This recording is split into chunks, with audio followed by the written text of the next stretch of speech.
A number of years ago, when we were under the horrendous tyranny of the African dictatorship of Barack Hussein Obama, something really horrifying happened during this reign of terror. The vice president of Barack Obama, that evil traitor to the American race, Joe Biden, he did a diplomatic trip to China and he met with the president of China. And he told the president of China, hey, listen, you have to tell your friends in North Korea to calm down, because if you don't, then the Japanese are going to get nuclear weapons and they are going to take care of North Korea. So if you don't tell your friends to calm down, the samurai are going to do it for you, and it's going to look very, very ugly. Now, what does this reflect? It reflects that even under Obama, the so-called tyrant, the evil despot who was just as horrendous as Idi Amin himself, under Obama there was the status quo. There was the status quo, and part of the American status quo that goes all the way back to the post-World War II era is that you got to keep Japan under check. You got to keep Japan in check. You have to keep Japan under control, because if you don't, the Japanese start going back into their weird nationalistic aspirations of bringing back the Meiji Empire and invading China and Russia and the two Koreas. And even more than that, they'll go straight down to the Philippines if no one stops them.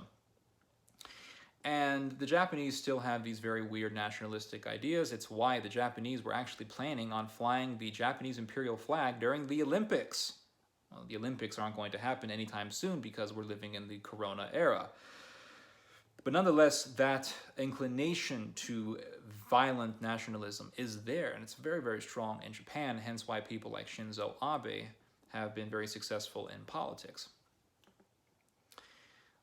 Now we are leaving that status quo. We're leaving the status quo. We are living in an era of Breitbart commenters.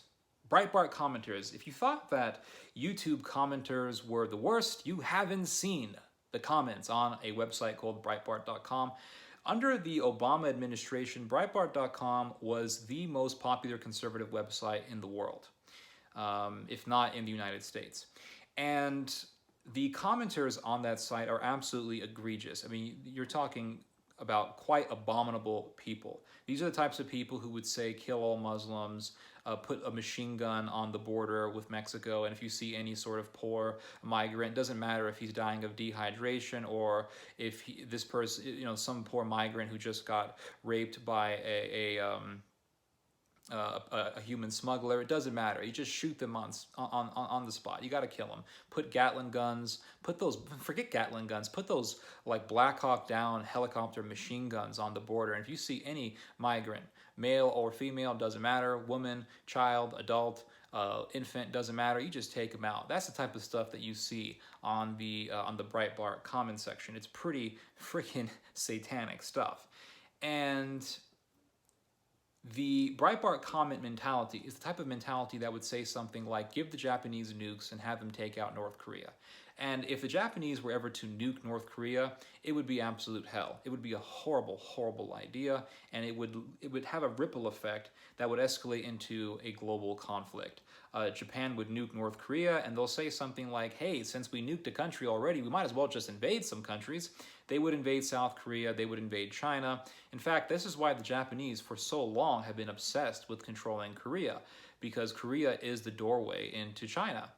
In the first Sino-Japanese War, Japan invaded China through Korea, and that's why they get so obsessed over that region.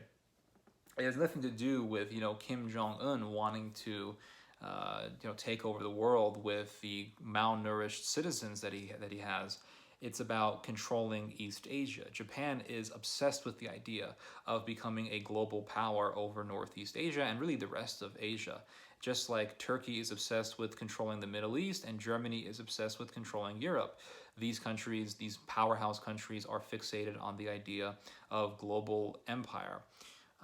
And that's why they want to break away from the hegemony, and this is the reason why that the United States has kept a certain status quo, because the United States, being the global empire that it is, understands that once they allow certain countries to have more freedom than they usually would, those countries will break the fetters of the American hegemony and pursue empire. It's very, very simple.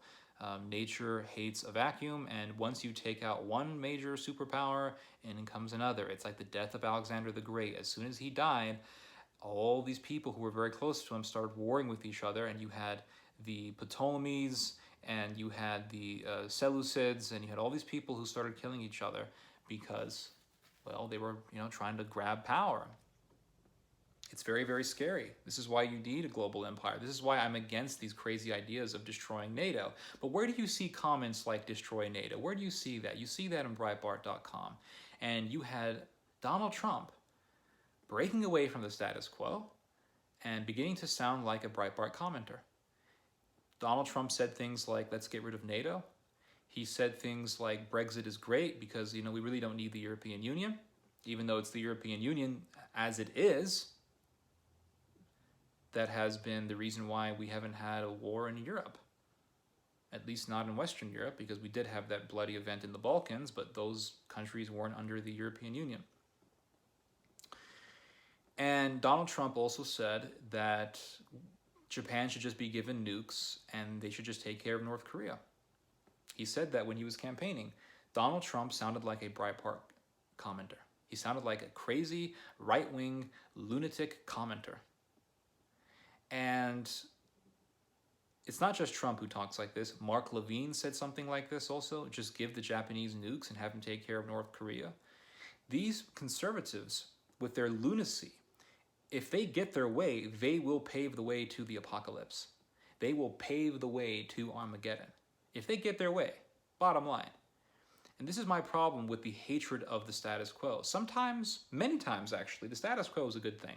There's an old American proverb. It goes something like this. If you see a fence, there's a reason why it was built. It's to keep something out. That's why we have fences. The reason why the European Union was built was to prevent a world war.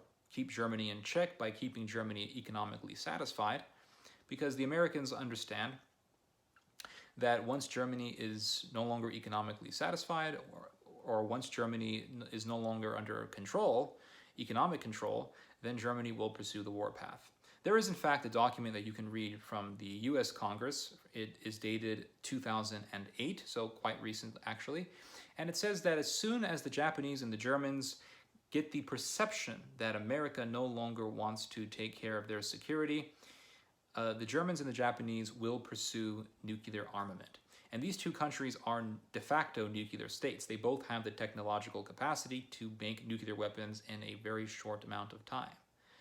So if we go by the Breitbart commenter logic and just get rid of NATO, get rid of the European Union, allow these countries to do what they want, allow all these countries to go protectionist, they will pave the way to the apocalypse. And it's amazing that it's the conservatives who are nonstop talking about the end times, talking about Bible prophecy, talking about the end times, the apocalypse, Armageddon, the war with Israel, Iran. The ones who are nonstop blabbing about these things like broken records are the ones who would lead us into the apocalypse. Now that is the greatest amount of irony. Recently, I got into a discussion with a conservative woman who I've known for years, and she basically said that it doesn't really matter if elderly people die in the coronavirus.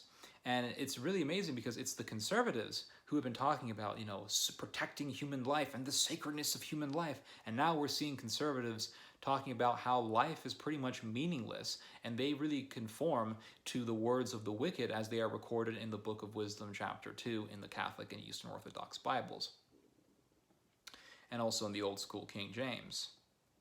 So it's very ironic how the people who jabber nonstop about the end times would actually lead us to the apocalypse.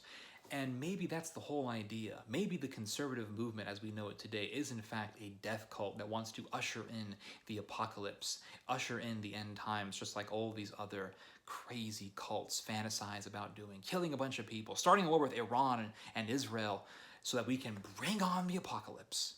It's a death cult. It really is a death cult.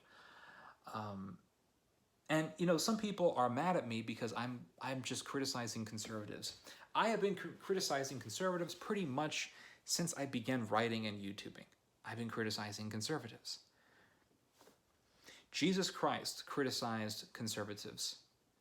Conservatives, as I have said, are people who glorify the past. They want to bring back some glory day.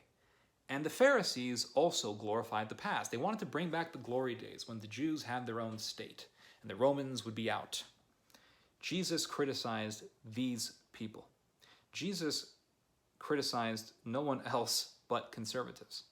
Jewish, Zionistic, nationalistic, racist conservatives.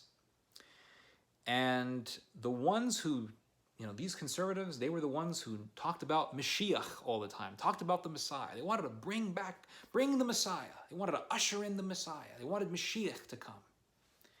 And the ones who talked about the Messiah more than anyone were the ones who killed the Messiah. And the ones today who are talking about the end times all the time are the ones who, if they get their way, would pave us to the fires of the abyss.